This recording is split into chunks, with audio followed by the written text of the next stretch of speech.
Góðan daginn, velkomin á þennan viðburð sem í boði Alþjóðamálastofnunar, Háskóla Íslands, Félags Sameinuðu þjóðanna á Íslandi og utanríkisráðuneytisins. Og til hamingju með daginn.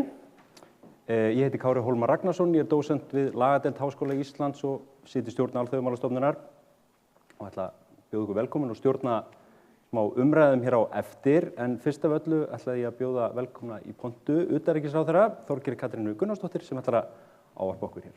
Gjörðu svo vel.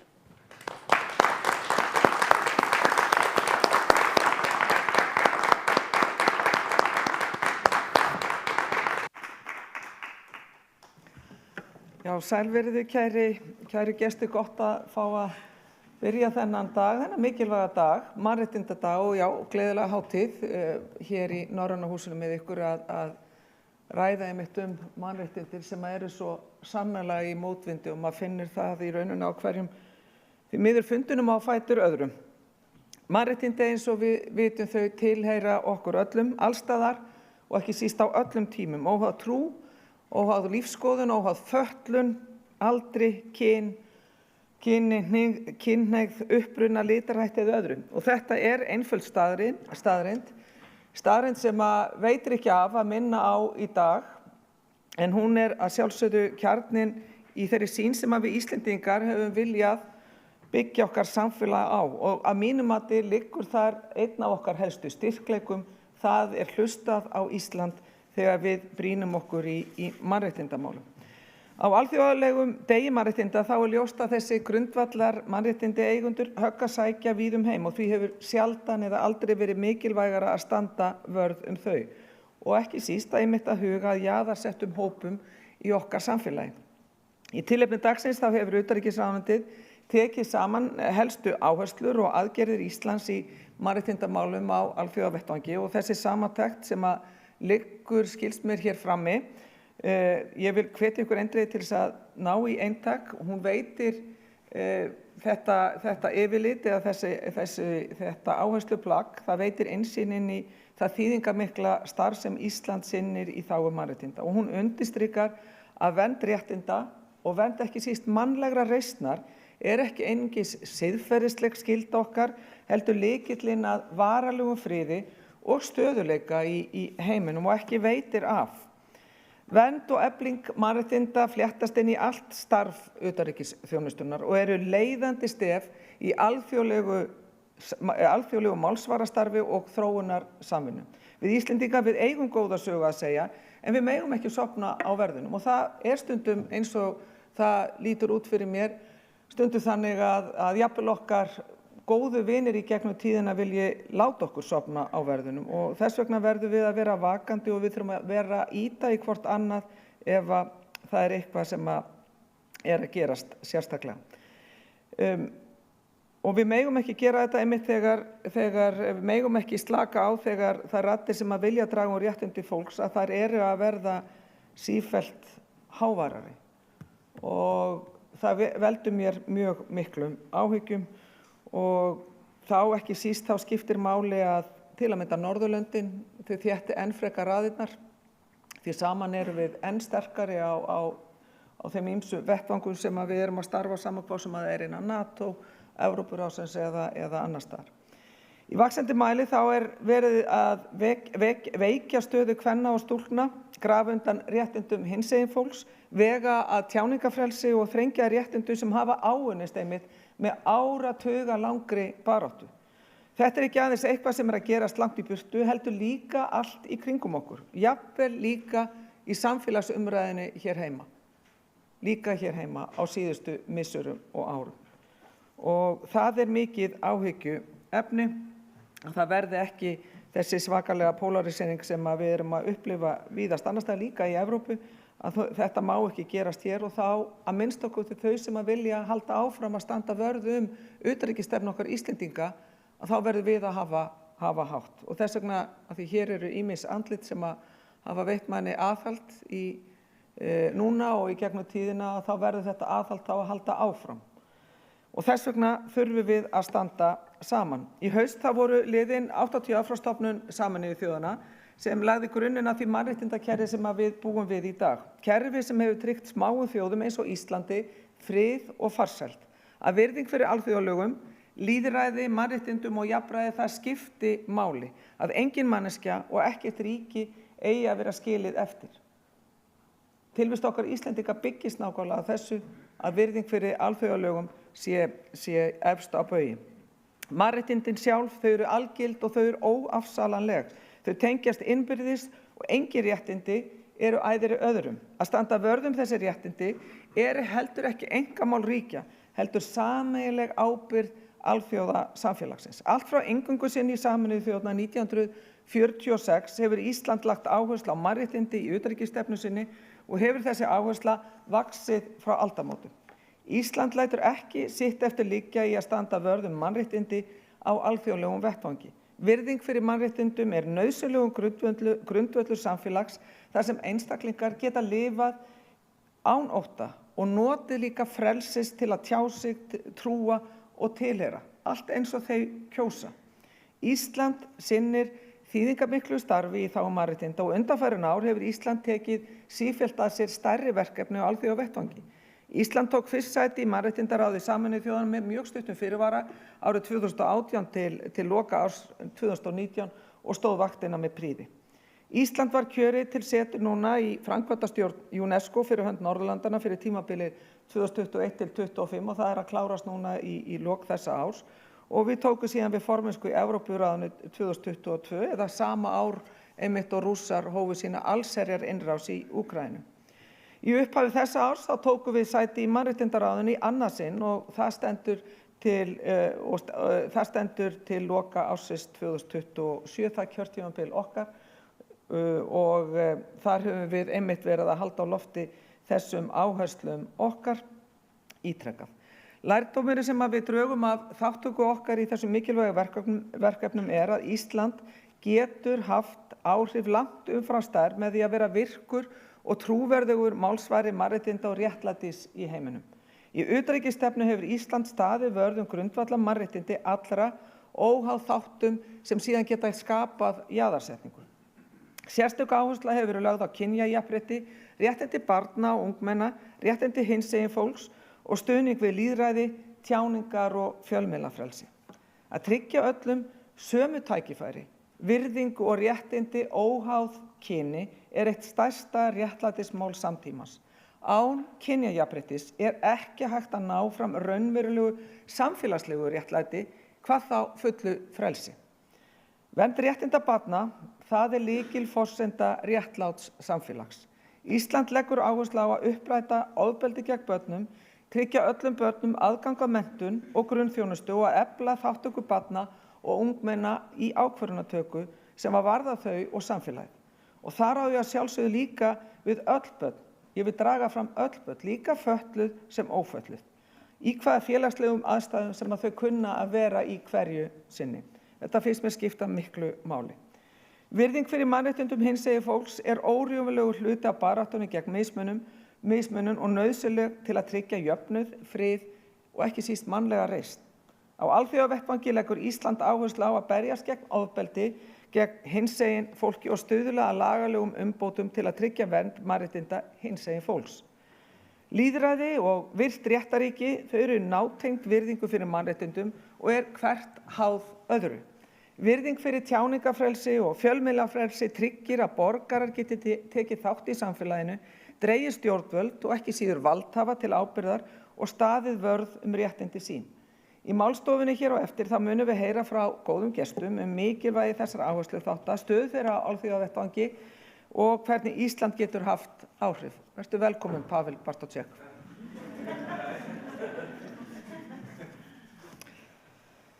Við lifum nú í heimi þar sem að stríðsátök og hungursneyð geisa á sama tíma og gerð alvarleg aðför að alþjóðakerfinu.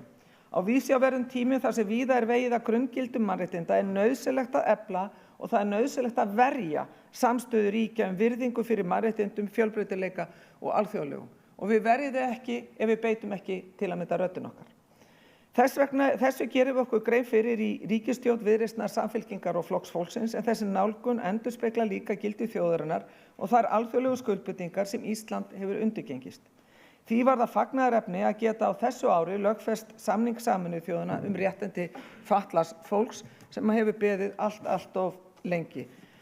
Og þetta veit ég eftir að hafa verið lengi á Alþingi. Þetta var mikilvægt skref, táknrænt skref, en líka skref sem er svo mikilvægt fyrir allan þann hóp sem fellur undir hópinn fatlað fólk, börn sem aðra. Fyrir þennan mannréttindadag þá hefur skrifstofa mannréttindaráðs Sameinuðu þjóðanna talað mannréttindi sem okkar daglegu nauðsynjar. Og mér finnst þetta gott. Mannréttindi, þau eru nauðsynleg fyrir okkar daglegu nauðsynjar, fyrir okkar daglega líf, að því lífi sem við Íslendingar teljum vera svo sjálfsagt. Þetta orðalag að mínum mati það undirstrikar að sterkt alþjóðlegt samstarf snýst ekki bara stofnanir, heldur fólk, venjulegt fólk sem lifir frjálsara, öruggara og betra lífi þegar ríki velja samvinnu fram yfir átök. Samvinnu fram yfir réttindi fram yfir átök, en líka réttindi fram yfir ofríki. Og það ofríki allt og víða, og það eins og við stöndum, ég hef sagt það, á krossgötum, og við þurfum að vera hugrökk að velja nákvæmlega hvaða leiðir það eru. Því það þrýstingur, jafnvel frá ótrúlegustu stöðum, að við veljum ekki þá leið sem við Íslendingar höfum staðið svo stolt fyrir, megum vera stolt af í gegnum tíðina. Þannig að við þurfum að sýna það hvert og sýna ákveðu hugrekki hvert við viljum fara, og ég ætla að nefna það aðeins hér á eftir. Og þess vegna munum við Íslendingar að við viljum samvinnu fram yfir átök, réttindi fram yfir ofríki. Þess vegna munum við halda áfram að vera öflugir málsvarar mannréttinda og tala fyrir framtíðarsýn sem einmitt byggir á virðingu og byggir á jafnrétti. Og þessi tímar, eins og ég gat að þessi tímar þeir kalla á kjark, þeir kalla ekki á hræðslu heldur kjark. Þess vegna erum við meðal annars í stjórnmálum að taka ákvarðanir, við erum ekki í stjórnmálum af því að það auðvelt að vera í stjórnmálum, við erum í stjórnmálum til þess að standast erfiðu raunirnar og taka ákvarðanir sem að kalla á kjark. Kjark til þess að segja, hér stöndum við, þetta okkar gildi, okkar Íslendinga, og við erum ófeimin að ræða þau og við ætlum ekki að gefa afslátt af þeim. Við munum halda áfram að tala fyrir virðingu og fyrir jafnrétti allra. Við munum halda áfram að verja alþjóðalög. Ég var minnt á það á góðum fundi hér áðan að ég alltaf að segja að virðing fyrir alþjóðalög, það skiptir tilveru okkar Íslendinga máli, eiginlega skiptir okkur öllu máli, og við munum halda áfram að ræða það, og við munum halda áfram að berjast gegn bakslagi, sama hvaðan það kemur. Við verðum að vera á vaktinni og við þurfum að gera þetta saman til þess að öfgarnar vinni ekki, af því að þar hættan að mínum mati mjög mikil í dag. Okkar rödd sterk, hún skiptir máli og við verðum að beita henni, og þið verðið að pikka í mig ef við erum ekki að beita henni nógu hátt og skýrt og skiljanlega. Þannig að takk fyrir að mæta hingað og höldum áfram þessari baráttu saman. Takk.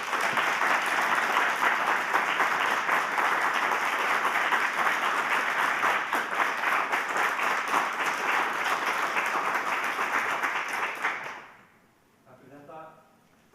Utanríkisráðherra, þá ætla ég bjóði bara pallborðið okkar. Velkomið. Eru þið öll saman? Nei, bara eitthvað staðar sko. Sko vera á endanum. Hér að fá sér sæti afar góðir gestir. Þau Birna Þórarinsdóttir, framkvæmdastjóri UNICEF á Íslandi, Jóhannes Þór Skúlason, gjaldkeri samtakanna 78, Stella Samúelsdóttir sem framkvæmdastýra UN Women Ísland, og Jón Gunnar Ólafsson, lektor við stjórnmálafræðideild Háskóla Íslands, og svo Bylgja Árnadóttir sem yfirmaður mannréttindamála hjá utanríkisráðuneytinu. Utanríkisráðherra sagði mér áðan að hún mun væntanlega þurfa að yfirgefa samkomuna á eftir, þannig að þegar hún stormar hér út þá vitum við að það ekki vegna þess að hún sé svo móðguð sko, heldur bara hún eða kannski, þú veist, gæti verið. Já, það eru ýmsir fundir, það er nokkuð ljóst. Ég ætla líka að minna fólk á að þessum viðburði streymt þannig ef að fólk tekur til máls þá vitið af því. Við erum hérna auðvitað samankomin hérna í tilefni að mannréttindadeginum, afmælis mannréttindayfirlýsingar Sameinuðu þjóðanna, og þó að utanríkisráðherra hafi fengið að vera með innleiðingu og yfirmaður mannréttindamála sé hér mættur og við höfum hérna séum að einhverju leyti að dreifa hérna þessu áhugaverða skjali og munum kannski tala aðeins það, áherslur Íslands í mannréttindamálum á alþjóðavettvangi. Þá auðvitað ekki kynningafundur eða blaðamannafundur fyrir utanríkisráðuneytið, heldur hérna munum við einmitt hérna í pallborðinu kannski frekar nota tækifærið og fara yfir bæði auðvitað það sem að hérna gengur vel hjá Íslandi á alþjóðavettvangi en líka það sem að mætti ganga betur og þær áskoranir sem að Ísland stendur frammi fyrir og alþjóðakerfið í heild sinni. Og það einmitt ágætt á þessum degi að nota tækifærið og velta því fyrir okkur þessum sigrum sem að hafa unnist í þessari ótrúlegu sögu mannréttinda í heiminum, en ekki kannski síður þessum áskorunum. Og ef maður horfir yfir hérna síðasta, þetta ár sem svona að líða, þá verður nú eiginlega að segjast að áskorunirnar eru því miður svona meira áberandi. Ársskýrsla Amnesty International dró saman einn lista af við sem kalla það áskoranir bara, þetta á ekki hljóma svo svona svótgreining en hérna það ágætt að nota þetta orð samt. Og ýmsar óþægilegar staðreyndir sem við þekkjum öll, við erum búin að fylgjast með sem við notum orðráðuneytisins háttsemi sem að ber öll einkenni þjóðarmorðs á Gaza. Bara nýjar hæðir eða lægðir í vanvirðingu fyrir alþjóðalögum í því sem að Bandaríkjaher að stunda á alþjóðlega hafsvæði, að hreinlega sprengja fólk í loftu. Við sjáum líka algjörlega óvirðingu gagnvart alþjóðalögum í tengslu við yfirstandandi viðræður landsvæði Úkraínu, þar sem að stundum á Úkraínu ekki einu sinni sæti við borðið.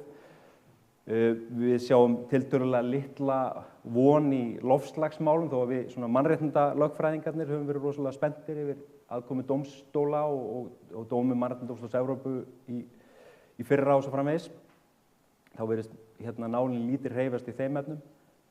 Alþjóðabankinn benti nýlega á að nær ekkert hefur dregið úr fátækt í heiminum á síðustu 5 árum og lýsir yfir áhyggjum af því að þessi áratugur verði kannski þekktur sem hinn glataði áratugur þegar kemur að því að draga úr fátækt og í þessum þróunarmálum. Á þessu ári held ég að sé hægt að mæla sögulegan hápunkt í morðum á blaðamönnum og við erum að sjá svona bara gamaldags klassísk mannréttindabrot þegar mótmæli eru barin niður með harðri hendi víða um heim. Og hvað getur Ísland gert? Kannski dálítið annar undirtitill á þessum viðburði. Og Ísland hefur verið Íslands stjórnvöld hafa verið að gera sér nokkuð gildandi á alþjóðavettvangi með því að taka, eins og ráðherra benti á, sæti í mannréttindaráðinu, við sinna formennsku í Evrópuráðinu, stöðum í UNESCO og öðrum alþjóðastofnunum.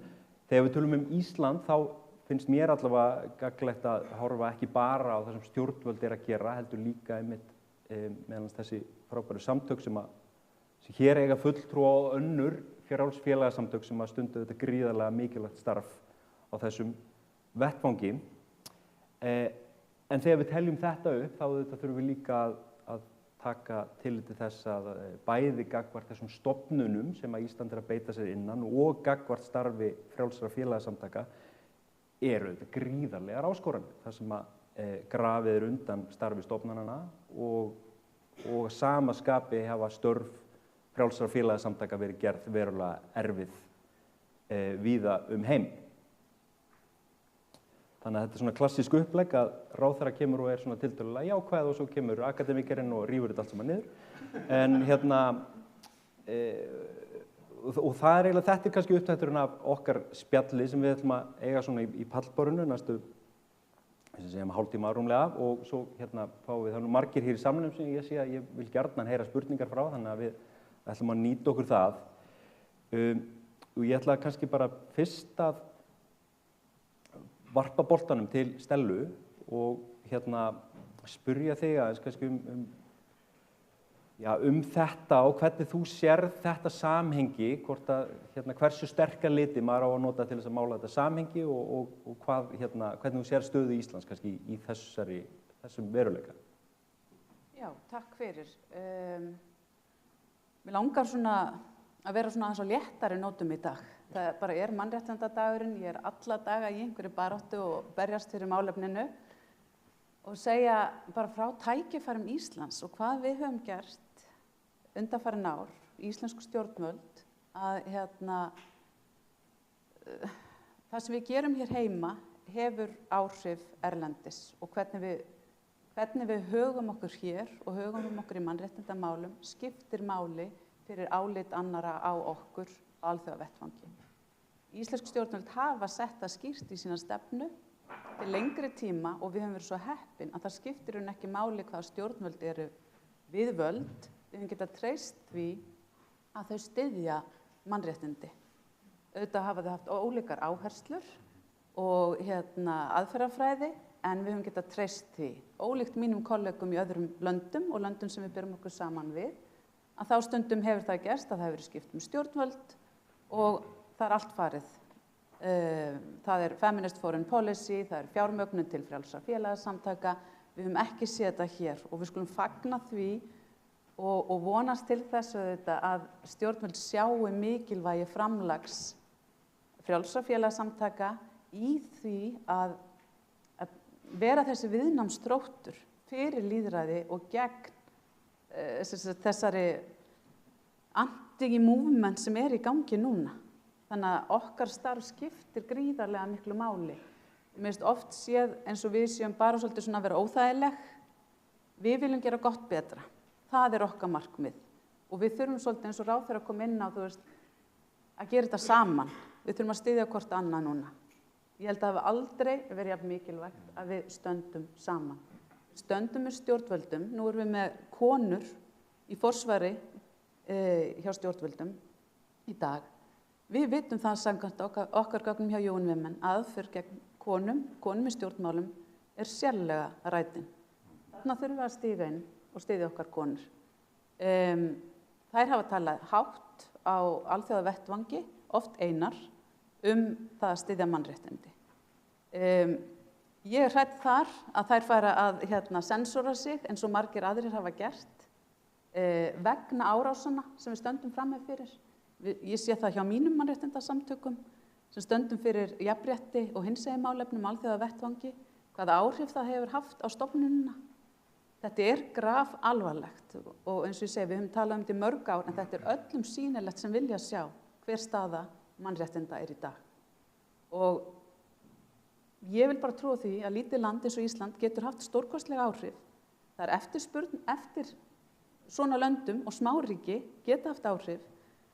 Þannig að ég vil bara við öll komum saman og leggjumst á árar það að gera það sem við getum og við njótum áframhaldandi stuðnings til þess. Það grundvöllur þess að við getum haldið út okkur starfi. Ég held að Úkraína sé gott dæmi viðnámsþróttinn. Þar var búið að styrkja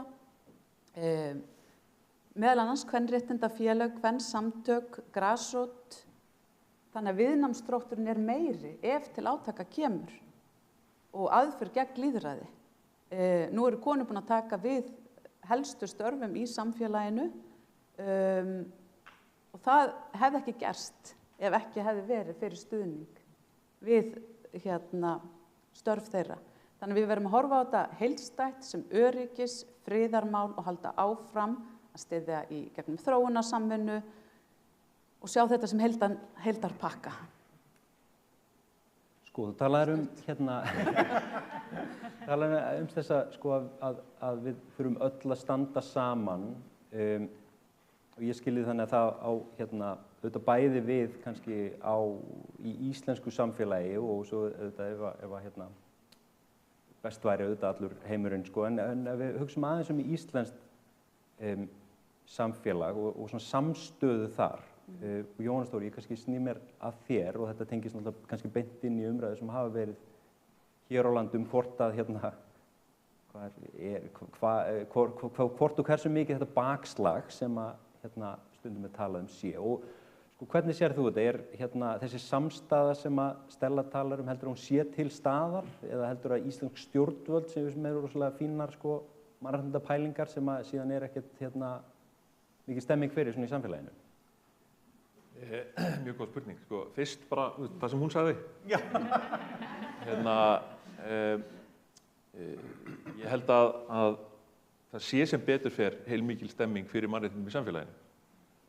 Og ekkert síður, ég held að sko, besta dæmið það kannski hér á Íslandi eins og ég var bara á alþjóðlegum panelum þetta gær varðandi réttindi hinsegin fólks og ferðamennsku hinsegin fólks í Austur-Evrópu að við hér búum við þann raunveruleika að við erum einhvers staðar í 3. sæti á regnbogakorti ILGA í Evrópu varðandi lagaleg réttindi hinsegin fólks og lagaleg réttindi er ágætt að gera sér grein fyrir því að lagaleg réttindi verða ekki til upp úr engu. Þau verða hér á Íslandi til upp úr því sem kallaði social acceptance eða svona félagslegri viðurkenningu þess að hinsegin fólk bara megi vera til sem byrjar kannski hér fyrir alvöru upp úr 2000. Þannig að já, og ég held að staðan sé ennþá þannig að við erum með heilmikinn stuðning í samfélaginu og svona almennt séð þá þessi leiðilegt orð, þessi þögli meiri hluti sem að enginn veit hver en allir einhvern veginn hluti af alveg með lýðræði og mannréttindi sem svona grundvallargildi hér á Íslandi, sem betur fer. Og það er alltaf að það sem við sjáum vera að gerast núna bara það sama og við sjáum vera að gerast í löndunum í kringum okkur. Og þetta kannski það sem hefur breyst frá því sem áður var að ef við förum til dæmis bara svona 15 ára aftur í tímann eða ég vil ekki lengur, við þurfum kannski fara nema 7-8 ára aftur í tímann fyrir faraldur að þá þegar við ræðum réttindi hinsegin fólks í samhengi alþjóðamála og hér heima þá erum við að horfa á okkur hér það sem að svona allt í komið í þokkalegan farveg og ég vil fara að tala Ísland sem einhvers konar hinsegin útópíu því við erum svo frábær maður náttúrulega bara, hún ekki sko, bara svo það sé á hreinu en við erum að horfa á ríki eins og Rússland, Ungverjaland, svona ríki sem að kannski við búumst alveg við að það einhverjir einræðisherrar og eitthvað svona undarleg stjórnmálasamtök hægri vengnum sem eru að stýra þar hlutum og verða að berja niður og við einhvern veginn samsöfum okkur ekkert við þetta. Í dag það okkar helstu bandamenn og okkar helstu menningar áhrifa þjóðir sem að leiða þetta sem að kallað hefur verið bakslag sem að í Bandaríkjunum til dæmis bara kemur í rauninni ein birtingarmyndist þar bara hreinar ofsóknir gegn transfólki. Það ekkert að nota neitt annað orð, það eru ofsóknir í gangi gegn transfólki í Bandaríkjunum.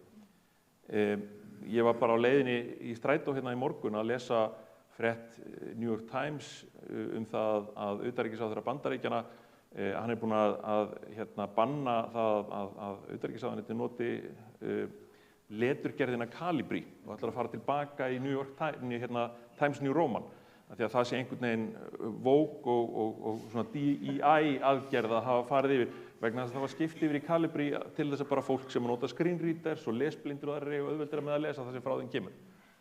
Þannig að við sjáum bara, þetta bara dæmi það hversu langt þetta fólk ætlar sér að ganga. Þannig að þetta raunveruleikinn sem við búum svo við hér og það ennþá í rauninu enn mikilvægara í dag að við áttum okkur á samspili alþjóðamála og það sem gerist hér heima. Vegna þess að það sem að gerast núna það að þegar við erum komin með ríki eins og Bandaríkin og Bretland sem þessum umræðan þessi málefni orðin stórfurðuleg og jafnvel að stjórnvöld eru farin að beita sér gegn hinsegin fólki á margvíslegan hátt og þannig gegn mannréttindum að þá kemur það með menningaráhrifunum hér heim og við sjáum þetta náttúrulega bara í umræðinni hér.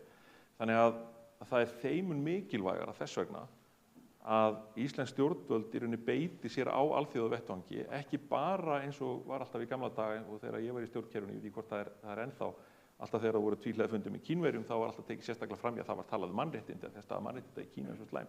Og ég spyr bara, erum við að taka upp mannréttindi við Bandaríkjamenn til dæmis? Þannig að þeir eru í þessari stöðu núna. Erum við vinurinn sem til VAMS segir, við þurfum að vera það núna. Ekki bara í þeim augljósu áhrifum sem við þurfum að gera, snúa okkur meira að okkar bandamönnum í Evrópu vegna sem við getum ekki lengur treyst á þannig í vestri. Heldur bara líka til þess einmitt að ganga fram með þetta fordæmi til þess til dæmis að draga Norðurlöndin með okkur í þetta, hvetja önnur ríki til þess að gera þess sama og standa einhvern veginn á móti þessu vegna þess að það hefur þá líka áhrif hér heim.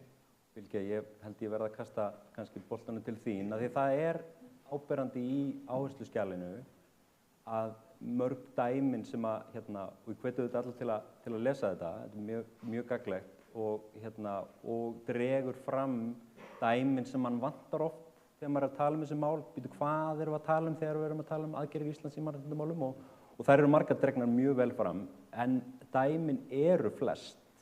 Ég held að það sé alveg sanngjarnt að segja, úr ályktunum sem Ísland hefur staðið að sem beinast að þróunarríkjum, þróunarsamvinnuverkefnum Íslands í Afríku og það er ekki mikið talað og það er talað svona klassísk hræðileg mál eins og kynfæralimlestingu kvenna og svo framvegis sem er ekki og þetta er ekki atriði sem eru mest til umfjöllunar á Vesturlöndum eða í Bandaríkjunum. Þannig við spurjum þig kannski aðeins, er Ísland þessi vinur sem til VAM segir eða er Ísland að tala þessi mál sem eru að fara á verri veg á Vesturlöndum eða eru við meira að einbeita okkur að því sem er einhverju leyti svona þekktar og þægilegri stærðir í mannréttindaheiminum sem er bara að tala hvað þróunarlöndin sé að gera hlutina rangt? Já, ég myndi segja að við séum klárlega þessi vinur sem til VAM segir. Í þessu málsvarastarfi, sérstaklega á vettvangi í hinsegin málefnunum, þá erum við ekki bara að tala þróunarríki, þá erum við að taka þátt í ályktunum til dæmis á vettvangi Sameinuðu þjóðanna þar sem við drögum fram réttindi transfólks, réttindi intersex. Við höfum stigið mjög þétt inn í þau mál, til dæmis í mannréttindaráðinu og verið duglega að vekja athygli á þessum málum sem eru kannski ekki jafn þekkt og ekki að mikil samstaða meðal allra ríkja eins og til dæmis málumni intersex fólks og þar tekur ráðherra ræðu Norðurlandana til dæmis í haust til þess að vekja ennþá meiri athygli á því máli. Svo get ég líka til dæmis nefnt að eins og við erum að tala að bakslagið er ekki bara eitthvað sem er verið að tala og er engar sannanir fyrir. Við sjáum þetta mjög sterkt. Við sjáum þetta líka í því miður hjá nágrannalöndum okkar sem eru ennþá nær okkur, eins og í Lettlandi, þar sem núna í haust var tekin ákvörðun á þjóðþinginu að draga landið út úr Istanbúl-samningnum, sem er samningur Evrópuráðsins baráttu gegn kynbundnu ofbeldi og heimilisofbeldi. Eingöngu vegna falsfrétta sem þá tengist þetta allt saman lýðræðinu, tjáningar og fjölmiðlafrelsinu líka og hvernig þessi orðræða er að koma úr ýmsum áttum, jafnvel frá Rússlandi.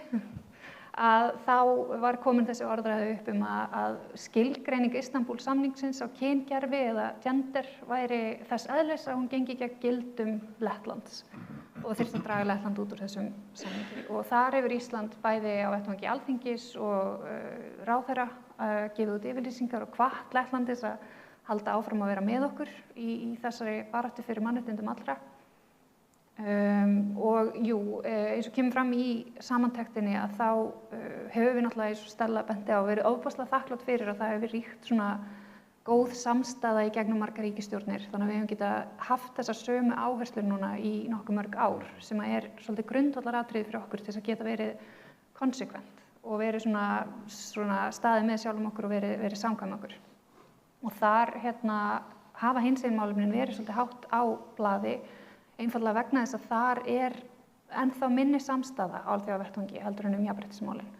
Þannig að við höfum verið í hinsegin málefnunum að taka stíga mjög sterkt þar inn og já, eins og tekið fram í samantektinni að þá erum við líka með þessi málefni mjög hátt á blaði í bara tvíhliða samskiptum. Þannig að þegar við eigum fundi með ríkjum að þá setjum við á blað hluti sem eru að í mannréttindamálum og sem við viljum pota í.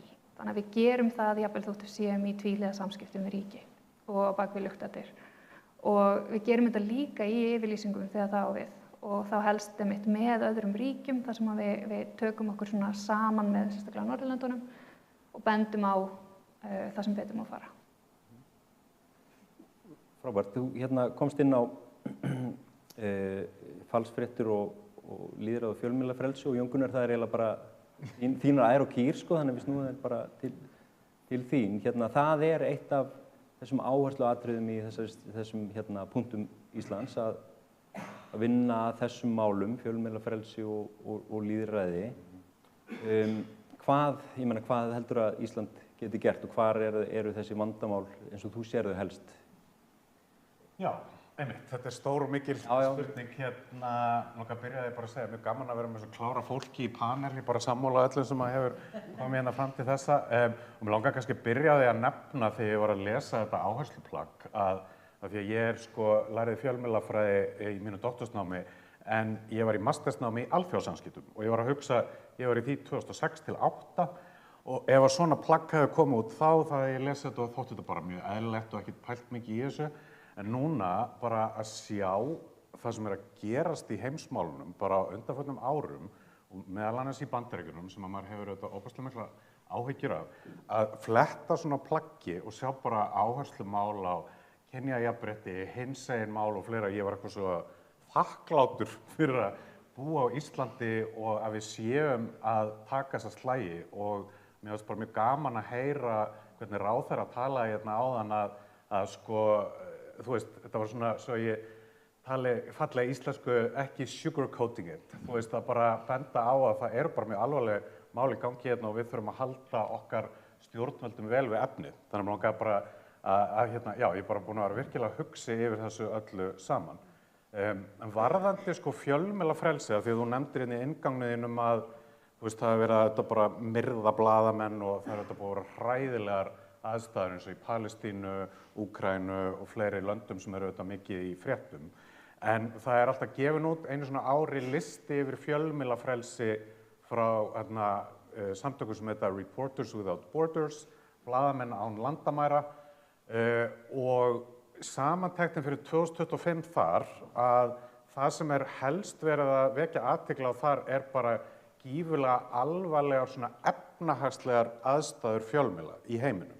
Og þetta eru 180 lönd sem eru á listanum og 112 þeirra einkunnin fjall á milli ára og það var mjög mikið í samhengi við sko efnahagsaðstæður og meðal annars tengt í þá að sko stjórnvöld í sumum ríkjum að bara reyna að hafa áhrif á fjölmiðla, eigendur, það er mikil samþjöppun. En það sem er verið að vekja athygli á þarna og bara fólk hefur miklar áhyggjur af eru samfélagsmiðlarnir. Og við erum auðvitað ofta að ræða þá svo mikið í samhengi við falsfréttir og upplýsingaóreiðu sem að ég hef miklar áhyggjur af, en þeir eru líka að soga til sín svo mikið af auglýsingatekjum og bara svona athygli fólks og þannig að fólk að fá svo mikið upplýsingum sínum frá þeim sem að þá valda því að sko hefðbundnu fjölmiðlarnir að sko minnka og draga saman seglin og annað og ástandi á Íslandi því miður hvað þessi mál varðar bara ekki gott. Og það sem vinnur ekki með okkur að markaðurinn svo lítill fyrir og það heldur ekki mikill kúltúr hér fyrir að borga fyrir fréttir. Það verið svo vöndi að vera með svona opna netmiðla og við getum bara farið og séð allt svona sem við viljum og erum ekkert endilega tilbúin að borga fyrir það. Þannig að þegar einhvern veginn sem Ísland fékk að þá verið að vekja athygli á þessum svona erfiðu efnahagsaðstæðum hérna heima. En svo ég segi alltaf þessi listi kemur einu svona ári að það alltaf verið að benda á að Ísland á verri stað en hin Norðurlöndin. Við erum núna sko í 17. sæti en af 180 löndum. Þannig að við getum líka þetta litið á það að við erum í svona kannski frekar góðum málum alþjóðlega. En ég hef áhyggjur af svona þessum fjárhagsaðstæðum og svona hvernig við hugsum samfélagsmiðla og því miður verður umræðan svo oft hún fyrir alltaf að snúast RÚV á auglýsingamarkaði sem bara leiðinlegasta umræða heima því þetta bara sama tíma á ári og alltaf þegar við byrjum eitthvað að tala fjölmiðla þá fer þetta alltaf í það. Þetta er ekki stóra, ef við skoðum bara, ef við farið inn á Hagstofuna og skoðið auglýsingatekjur og hvernig þær skiptast á milli fjölmiðla, þá verður breyting í kringum 2011 og 12 og meira fer að fara til samfélagsmiðla. Staða RÚV ekkert búin að vera að breytast yfir þennan tíma. Við getum vel tekið RÚV á auglýsingamarkaði að rætt það, en það ekki það sem hefur verið að breytast undanfarin ár. Þannig að þetta fer mjög mikið í taugarnar á mér, bara svo ég segi það. En það sem ég kannski pínu áhyggjur af, því að nú var ráðherrann að líka biðja okkur að veita aðhald, að þessi listi fjölmiðlafrelsi, hann búinn þannig til að það sendur út spurningalisti á sérfræðinga í löndunum. Blaðamenn, sérfræðinga í akademíunni og annað. Og einn stór hluti í spurningalistunum hvernig stjórnmálafólk talar fjölmiðla.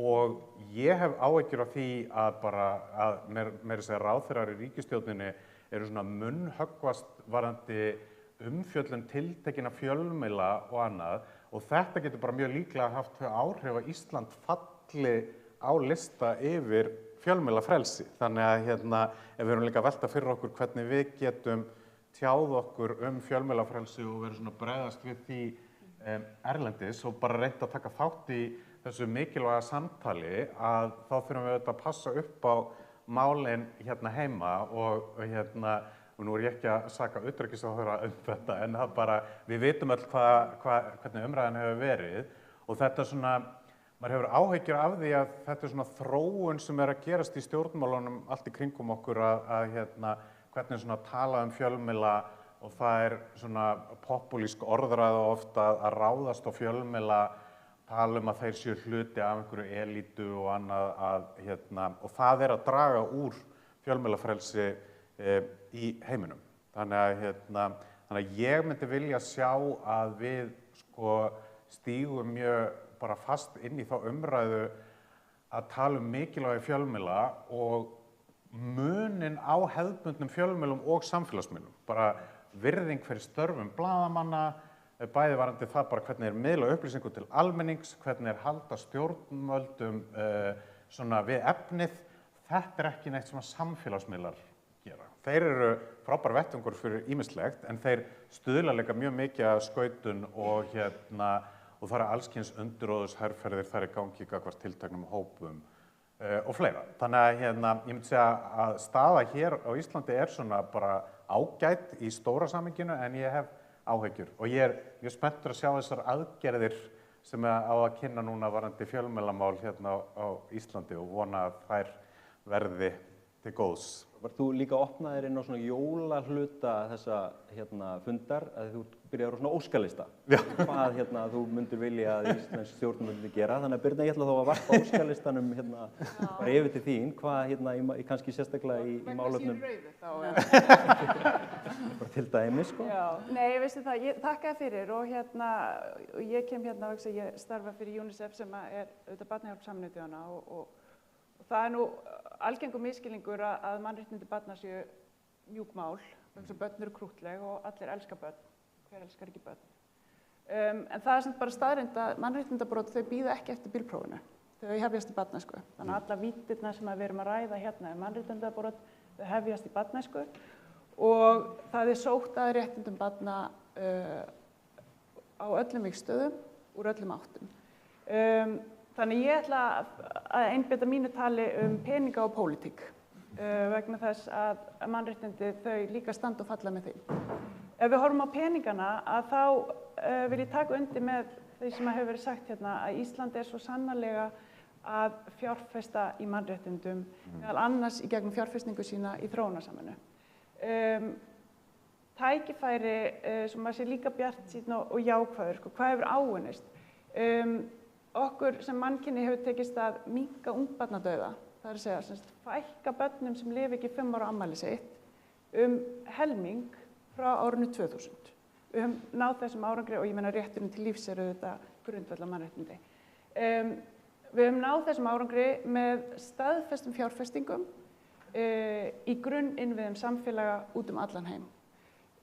Nú sótt að þessum fjárfestingum á risastórum skala, stofnunin sem að ég starfa fyrir sem að akkurat í þessu menntun, bólusetningar, heilbrigðiskerfi, félagsþjónusta að horfast í augu við að fara inn í 2026 með alltaf helmingi minni fjárframlög frá stjórnvöldum heldur en í ár og í fyrra.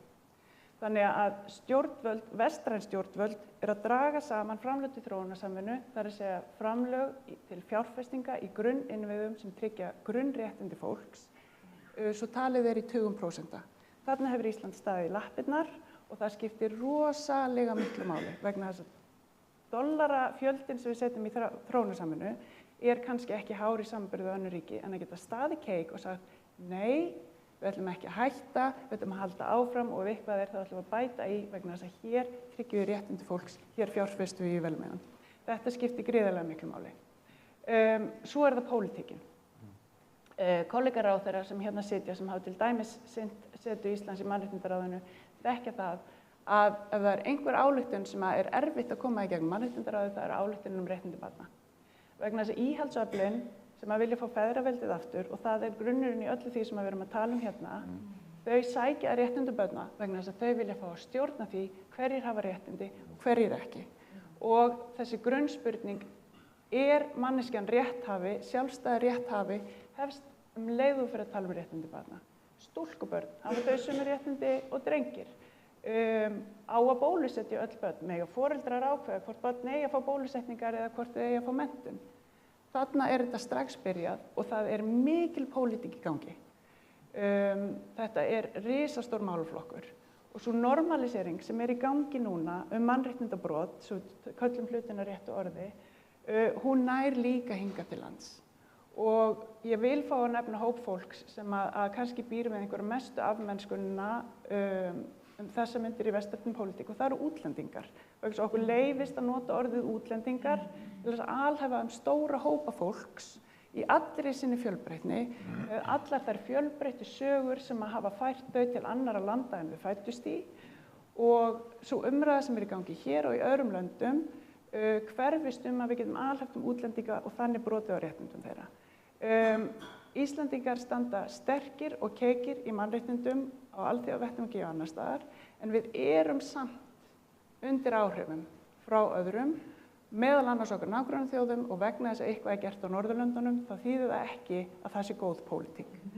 Þannig að ég ætla að fá sérstaklega að segja að við til dæmis að horfast í augu við frumvarp dómsmálaráðherra brottvísunarstöð eins og hún kölluð, á ensku heitir þetta detention center, þetta ekkert annað en varðhaldsbúðir fyrir fólk sem eru útlendingar og þangað ætlum við að setja börn. Og þetta gallhörð pólitík og þarna förum við línu ef þetta fer óbreytt í gegn og þannig erum við að taka þátt í normaliseringu á mannréttindabrotum vegna þess að við getum alhæft ákveðna hópa. Og við verðum að geta sagt hlutina svona beinum orðum, við verðum að sýna okkur stjórnvöldum aðhald og ef við ætlum að halda áfram að standa keik eins og við gerum að svo ótrúlega miklu leyti og eins og við erum að ræða hérna í dag, að þá verðum við líka að passa að við tökum ekki þátt í normaliseringunni, við verðum alltaf að hugsa gagnrýnið. Hvaða hópa erum við að tala Hversu mikið getum við alhæft þessa hópa? Erum við kannski að dæma marga út af brotum fárra? Þannig að það ekkert krúttlegt við mannréttindi. Þetta bara hörkubransi. Þetta eru hörkuslægir í bakherbyggjum, í herbyggjum þar sem talað peninga, hvert fjárfestingar eiga að fara, hvar peningurinn ekki. Og á degi eins og í dag frábært að fá tækifæri og eiga opinskátt samtal þessi mál. Og þannig að ég var ekki jólalega krúttleg, Kári, sorry. En ég get líka verið það í síðari spurningum. Takk. Frábært.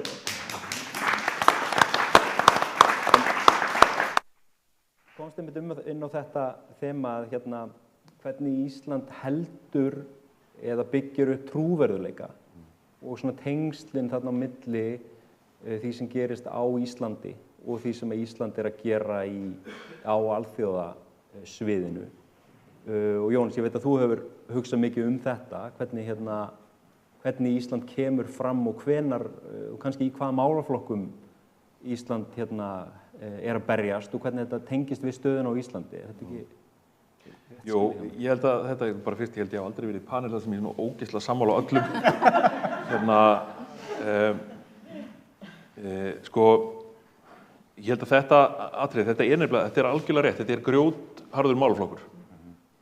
Okkur er tamt að tala um mannréttindi eins og það sé eitthvað svona, þetta er svolítið óáþreifanlegt einhvern veginn, en þetta er brjálæðislega áþreifanlegt. Og þetta snýst ofboðslega mikið kannski, snúum við aðeins við, hvernig hugsum við þetta í þessu samhengi? Sko, ég fer gjarnan tilbaka í það þegar ég kom fyrst sem aðstoðarmaður forsætisráðherra á alþjóða, á þing Sameinuðu þjóðanna 2014 minnir mig, 13-14. Og þá var verið að halda viðburð þar sem að forsætisráðherra var í forsæti kynjajafnrétti. Og þá áttaði ég mig á því að Ísland er miklu stærra heldur en ég hélt. Við erum rockstjarna í kynjajafnréttismálum í heiminum. Við erum Elvis. Og þetta er bara raunverulega svona. Og af hverju er það? Það er vegna þess að við höfum góða sögu að segja. Það er vegna þess að við höfum langa og trúverðuga sögu viðhorf sem hefur verið breytt í framkvæmd, í lagaframkvæmd og hefur breytt samfélaginu. Á grundvelli þessarar breytingar þá höfum við orðið í forsvari í heiminum í kynjajafnrétti og kynjajafnréttismál. Þetta er gríðarlega mikilvægt fyrir okkur sem samfélag vegna þess að þetta er kannski sá staður í alþjóðasamvinnunni þar sem við höfum mestan trúverðugleika. Það tengist síðan inn í, þannig að það er að segja að trúverðugleikin kemur vegna þess hvað hefur verið gert hér heim. Og þá getum við líka sagt að ef við viðhöldum því ekki, sem hefur verið gert hér heima, að þá töpum við líka trúverðugleika á alþjóðavettvangi. Og þá höfum við minni áhrif og minni möguleika á því að fara út í. Ég tengi þetta líka alltaf við, og ég hef verið óþreytandi að tala um þetta þar sem ég hef komið á alþjóðavettvangi í þessum hinsegin samtölum, að benda öðrum ríkjum á þetta vegna þess að barátta hinsegin fólks fyrir jöfnum réttindum á Íslandi, hún er órjúfanlega tengd kynjajafnréttisbaráttunni. Hún byggir á nákvæmlega bara á þessari femínísku baráttu, án kvennaverkfallsins, án kvennafrídagsins og þessara baráttu sem byrjar upp úr því, þá hefðu hinsegin réttindi ekki náð, þau standa á öxlunum á jafnréttisbaráttunni. Og það er gríðarlega mikilvægt að átta sig á þessu í þessu samhengi þegar við erum að horfa á hvernig erum við að horfa til dæmis á hinsegin málefni og hvernig við berjumst fyrir þeim á alþjóðavettvangi, að þetta tvennt, það er ekki bara samtengt á Íslandi, það er alltaf órjúfanlega tengt.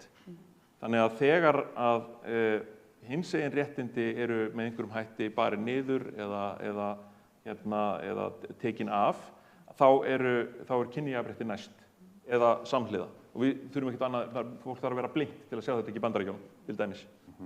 Og svo sem víðar heim.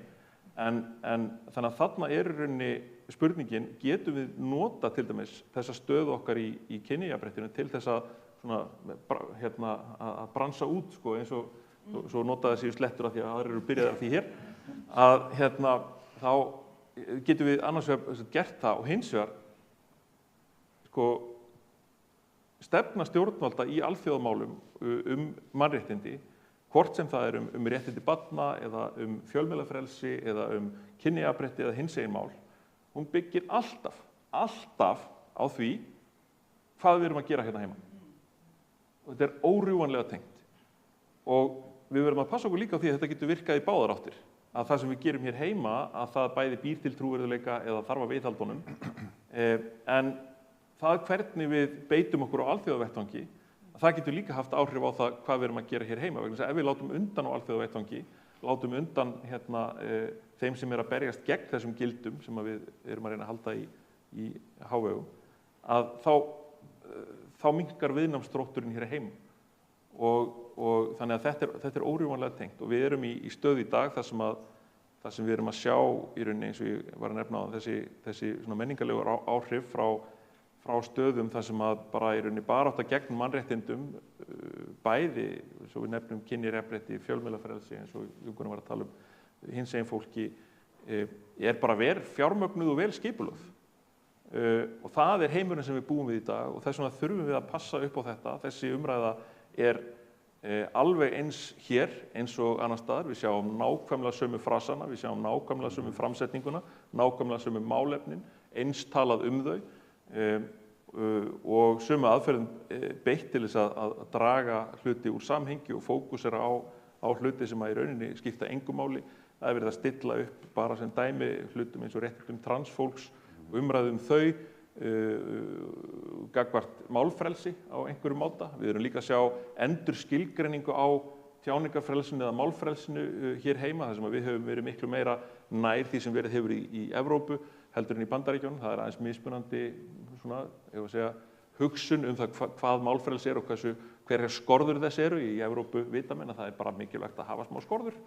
Í Bandaríkjunum bara allt annar menningarveruleiki og við erum að sjá hann færast hér yfir og umræðan tjáningarfrelsi í því samhengi er bara hættuleg til ég, sem er skringileg stað að vera í vegna þess að tjáningarfrelsið til dæmis eitt mikilvægasta frelsið fyrir jaðarhópa. Þannig að svona þetta samhengi allt saman og þess vegna þessi barátta Íslands á alþjóðavettvangi, þátttaka í alþjóðastofnunum, styrking þeirra, þetta sem þú varst að nefna að bakka aldrei, frekar að bæta í, hún svo mikilvæg líka bara fyrir stöðun okkar hér heima. Takk fyrir þetta. Nú ég á tímastjórnuninni og við ætlum að bjóða upp á spurningar úr salnum og það eru hendur komnar hér á loft. Það ætla einhver að taka að sér að vera með míkrafóninn, var það ekki? Þarna ertu. Herðu, byrjum þarna út í þetta og bara endilega kynna sig. Það séu nú mörg þekkt andlit hérna. Testa. Hæ, ég heiti Andrés, verkefnastjóri hjá Barnaheillum, Save the Children á Íslandi. Það eitthvað svo fallegt við mannréttinda, þetta málaflokku sem að ríkið getur stært sig af, en allt frumkvæði, allar hugmyndir koma lóðbeint úr grasrótinni. Við erum rokkstjörnur í kynjajafnrétti út af kvennarhreyfingunni á Íslandi síðustu áratugina.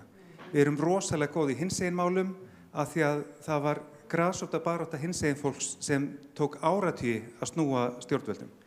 Og það skiptir svo miklu máli þess að halda þessum tengslum við grasrótina, við félagasamtökin þar sem deglan og mér langar að spyrja hvort stjórnvöld séu að standa sig nógu vel í því. Mér langar að nefna bara 2 nýleg dæmi. Annars vegar ræða réttindi intersex fólks í mannréttindaráðinu. Það sem Ísland notaði röddina sína í þágu mjög mikilvægrar umræðu og með sjónarhorn sem mjög óalgengt, en maður sá þegar maður las ræðuna að samtökin 78 og Intersex Ísland höfðu ekki mikið input í hana. Þarna hefði alveg verið ástæða fyrir eitthvað samtal við grasrótina sem veit miklu betur en ráðuneytið hvernig staðan Og síðan sem kannski alvarlegra dæmi sem Birna nefndi brottfarastöðina. Öll mannréttindasamtök Íslands, hvert eitt og einasta, eru búin að skila umsögnum í samráðsgátt stjórnvalda. Ráðuneytið svarar þeim eiginlega bara með því að það sé sammála að vera ósammála, gerir eiginlega engar breytingar á málinu nema mögulega til hins verra.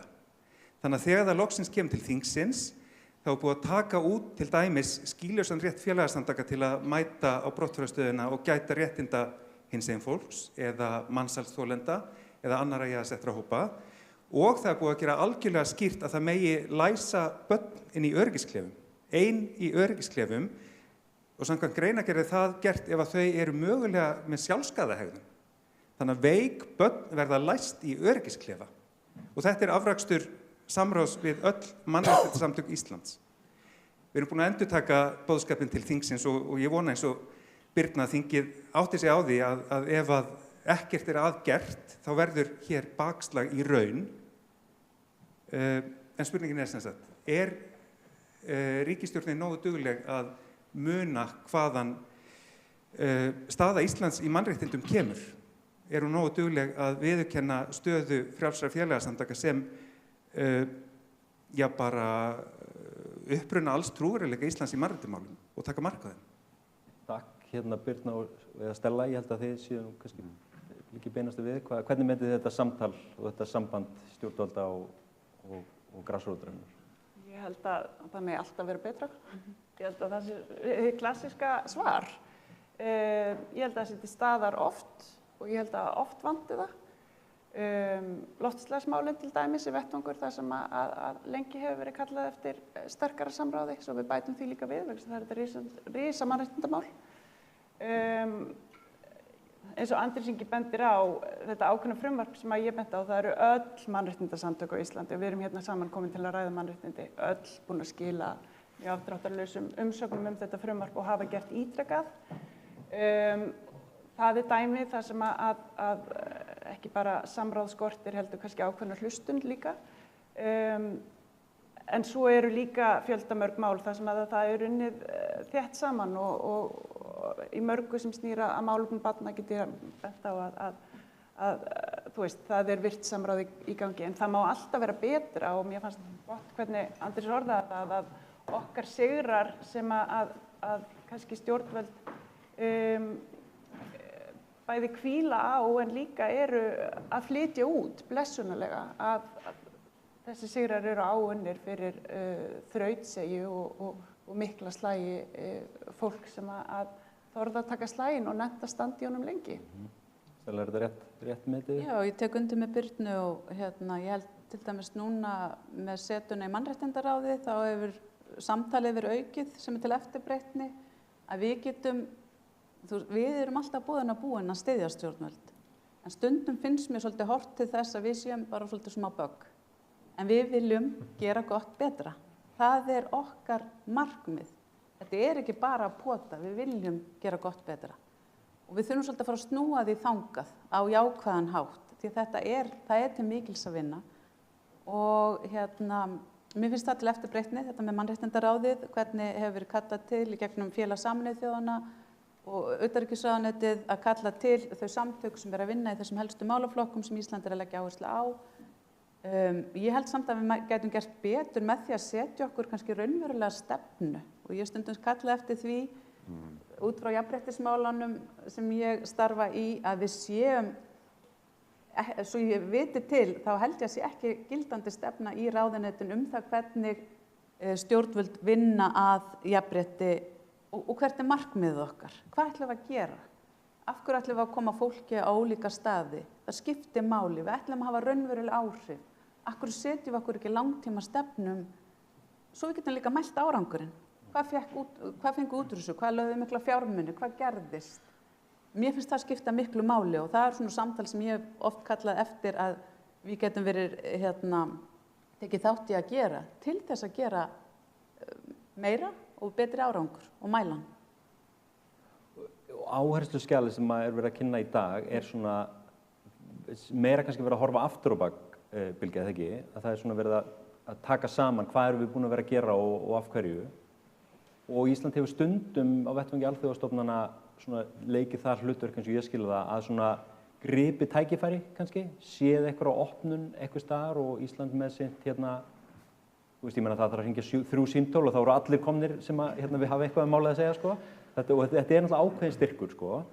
En að samaskapi er ekki í gildi eitthvað svona langtíma stefna eða hvað? Þessi bæklingur er meira hugsaður sem yfirlit yfir hvað við erum búin að vera að gera og upplýsingar hvaða stefnu við erum að framfylgja eins og stendur. Sem að mótast á af ræðum ráðherra í gegnum tíðina á allsherjarþinginu, skýrslum ráðherra til Alþingis og hvílir í rauninni á stefnumótun frá 2007. Þannig að þetta er alveg mjög góður punktur og það geti alveg verið komið tími til þess að fara í það og við getum alveg skoða það. En hugsunin er sem sagt að setja þetta í svolítið gott samhengi og sýna að við séum að standa í lappirnar á þessum tíma þess að við finnum bakslagið mjög sterkt. Og eitt sterkasta vopnið okkar er einmitt núna á vettvangi mannréttindaráðsins þar sem við sitjum núna í ár og næstu 2 í viðbót. Og þar er einmitt eins og Stella og Birna benda á að þetta er búið að vera til eftirbreytni. Þetta góða samráð sem við erum búin að eiga við frjáls félagasamtök, bæði í því að móta þá stefnu sem við ætlum að setja okkur í setinu í mannréttindaráðinu, að þar komi frjáls félagasamtök að, en svo líka fyrir hver einustu fundarlotu að þá setjumst við niður með frjálsum félagasamtökum, bjóðum þeim til samtals, sendum upplýsingar hvaða áherslur við stefnum á að leggja á í næstu lotu. Þetta hefur verið okkur algjörlega ómetanlegt og eitt bara varandi intersex-ræðina sem Andri spurði að hún einmitt var gerð í nafni Norðurlanda og Eystrasaltsríkja, þannig að þó Ísland hafi flutt hana þá þurfti hún líka að vera skjal sem að allir getur sætt sig við og væri samþykkt af öllum Norðurlöndunum og Eystrasaltsríkjunum. Þau drög voru unnin einmitt í samráði við frjáls félagasamtök sem eru líka úti í Genf, þannig að við vinnum líka með frjálsum félagasamtökum á vettvangi þar. Og það líka eitt af sterkasta vopnunum okkar í að tala við okkar líktþengjandi og okkar bestu vini þegar þeir gera eitthvað sem ekki nógu gott. Það allsherjarúttekt Sameinuðu þjóðanna sem allsherjarúttekt mannréttindaráðsins sem fer fram í Genf 4-5 ára fresti hvert einasta ríki Sameinuðu þjóðanna tekið fyrir. Og Ísland hefur verið að stíga þar mjög sterkt inn með því að gefa tilmæli til allra ríkja. Og þá reynum við að takmarka okkur við ákveðna málaflokka, við fjöllum dauðarefsingar, jafnréttismál og hinsegin mál. Og hvert einasta ríki sem tekið fyrir á vettvangi Sameinuðu þjóðanna þá fær tilmæli frá Íslandi þessa 3 þætti. Og þetta þá leiðin okkar til að tala við til dæmis Bandaríkin hvað megi betur fara þar. Og tilmælin okkar til þeirra fyrir nokkrum árum síðan fjölluðu einmitt hinsegin málefni. Það má reyndar geta þess að þeir það er búið að fresta fyrirtökunni þeirra sem átt að vera í nóvember því að stjórnvöld þar hafa ekki viljað vinna með mekanismunum, sem ekki gott. Ég misnotaði stöðu mín á þessum sérlega áhugamál að minna á að Ísland hefur náttúrulega líka stundum tekið við og tekið mjög vel í alls konar tilmæli annarra ríkja og síðan ekki gert nokkuð skapaðan hlut með það á innanlandsverkefnum. Við erum að fara í úttekt eftir janúar 27, þannig að við sjáum, við erum að undirbúa svörin okkar til því. Myndu byrjað að skrifa greinargerðina? Ég nákvæmlega. Herðu, við ætlum að fá kannski fleiri spurningar. Hérna var einn fremst, svo sé ég þig hérna. Já, Signý Sigurðardóttir heiti ég og þakka ykkur einlæglega fyrir ykkar málflutning hérna í dag. Bara ég táraðist á þann, það var svo gott að hlusta á ykkur. Mér langar til að spyrja ykkur þetta hugtak lýðræði. Vegna þess að við erum með ungt fólk í dag sem að les bara samfélagsmiðla. Og ætlum við að vera með þannig samfélag. Þurfum við ekki að hugsa þetta hugtak lýðræði strax í grunnskóla? Börnin okkar eru öll uppfull af kvíða. Þau þurfa kannski að fara að takast á við einhverjar stórar spurningar. Hugsum það aðeins og mér langar að heyra það frá ykkur. Og eins með þessa alþjóðlegu samfélagsmiðla sem að taka allar auglýsingatekjur, þurfum við ekki að fara að rukka þá skatta. Þannig að þeir séu að borga eitthvað til samfélagsins okkar. Þetta tvennt langaði maður að tala. Takk fyrir það og kannski sé hvað klukkunni líður og fáum bara aðra spurningu þarna og svo svörum við þessum áðum. Takk fyrir Guðbjörg Ríka hjá Alþjóðamálastofnun. Spurningin mín smá að sama meiði og ég hef áhyggjur af bakslagi hjá ungu fólki sem við sjáum í skoðanakönnunum fylgja þær við miðflokkinn til dæmis. Og spurningin mín til þín Jón Gunnar, hvernig tengjast þið með samfélagsmiðlar í þetta og hvað myndir þú vilja sjá gert? Vilt þú byrja og svo geta aðrir stokkið?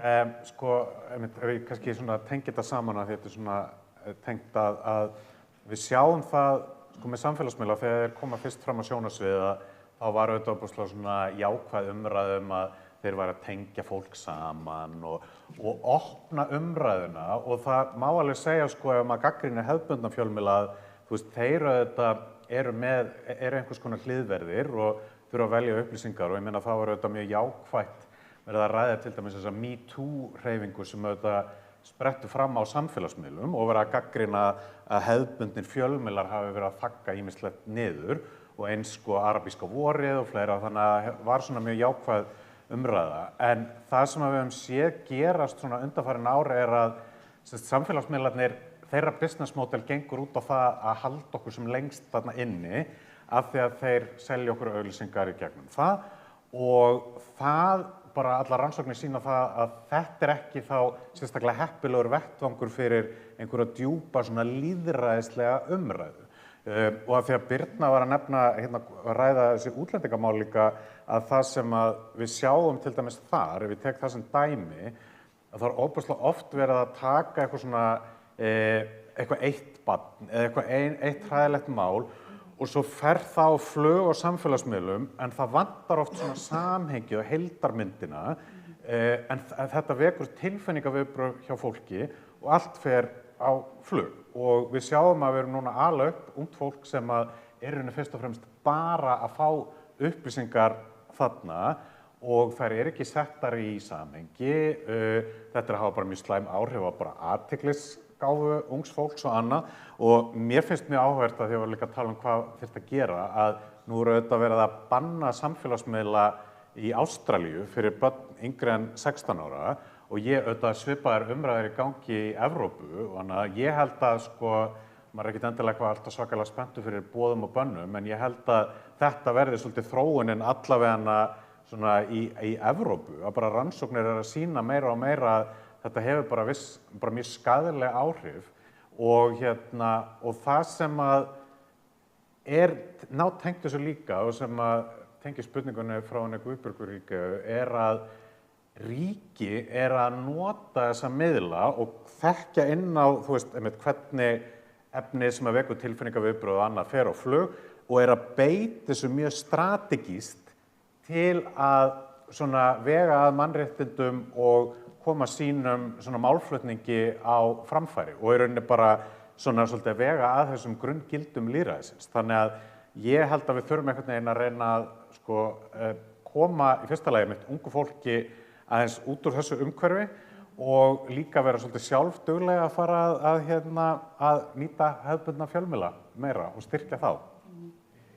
Mál. Birna, ég ætla að bjóða þér að ef þú vilt koma á þetta en líka ef þú vilt koma eitthvað svona loka orðum að því við erum eiginlega bara á endastöð. Já, ég skal bara taka lýðræðisspurninguna og loka orð og mér finnst þetta frábær spurning en mér langar líka og þarna fæ ég tækifæri til að vera svolítið jákvæð að við megum ekki smætta ungt fólk niður í að það sé kvíði á samfélagsmiðlum vegna þess að hérna á Íslandi eitt af því sem við erum að gera stórkostlega vel og til okkar litið er hvað við erum að vinna öflugt réttindastarf með ungmennum í skólum og sveitarfélögum út allt land. Þetta eru verkefni sem við hjá UNICEF erum að vinna að. Þar sem að sko börn eru að fá fræðslu eigin mannréttindi og grundvalli þess eru þau valdefld til þess að bæði breyta sinni hegðun og hafa áhrif á umhverfi sitt. Það eru komin réttindaráð í skólum út allt land þar sem að börn koma saman og ræða mannréttindi í samhengi við sitt daglega umhverfið sem er þá ýmist skólinn eða sveitarfélagið sem þau búa í. Og það sem við sjáum þarna er að sko það vantar ekkert upp á skoðanir eða upplýsingu hjá þessum börnum þar sem þau þurfa hlustun. Þannig að það er líka verkefni fyrir okkur að loka ekki eyrunum fyrir röddum barna og ungmenna. Þau hafa fullt af skoðunum, þau hafa fullt af upplýsingum. Vissulega þurfum við að taka fjölmiðlamálin fastari tökum og upplýsingaóreiða og falsfjölmiðlun er út allt. Það er vandamál en það vantar ekki upp á áhuga barna og ungmenna til þess að vera öflugir lýðræðislegir þátttakendur í sínu samfélagi og hér eru Íslendingar virkilega að gera hluti sem við getum stolt af og helst flutt út til annarra landa eins og við gerum í öðrum mannréttindamálum. Takk fyrir. Takk. Og við getum auðvitað haldið áfram í allan dag og það eru svona 20 aðrir fundir mannréttindi í dag sem er bara frábært sko og vonandi allir að hlusta þar og í bili þá bara þökka ég ykkur komuna og þakka ykkur í pallborðinu fyrir frábærar umræður og skilum bara aftur til hamingju með daginn.